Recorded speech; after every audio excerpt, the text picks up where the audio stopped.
I hope you're all having a fantastic day. Today, we're diving into something super important for your car, the symptoms of a bad transmission shift solenoid. So, let's jump right in and find out what's going on if you're having trouble with your transmission. First off, let's talk about what a shift solenoid is. This small but mighty part controls the flow of transmission fluid, helping your car shift gears smoothly. If it's not working properly, your car's transmission might not be able to do its job. Here are the signs that you might have a bad solenoid. Number 1. The dreaded check engine light. If your car's sensors detect an issue with the solenoid, they'll trigger that warning light. So, if you see it glowing, it's time to get your car checked out. Some vehicles even have a transmission light, which is another sign you shouldn't ignore. Number 2.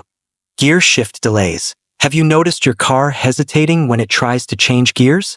This could mean the solenoid is getting clogged with dirt and grime over time. When the solenoid is dirty, the fluid can't flow properly, causing those frustrating delays. Third, your car may not change gears at all. If the solenoid is stuck, the fluid can't pressurize correctly, meaning your car won't be able to shift properly. This is definitely a major issue, and you'll need to get it fixed ASAP. Last but not least, limp mode. If the solenoid isn't working right, your car might go into limp mode as a safety feature. In this mode, your car will drive slower with limited RPMs and speed. You'll likely be stuck in one gear, usually second or third, which is definitely not how you want to be driving. And there you have it, folks.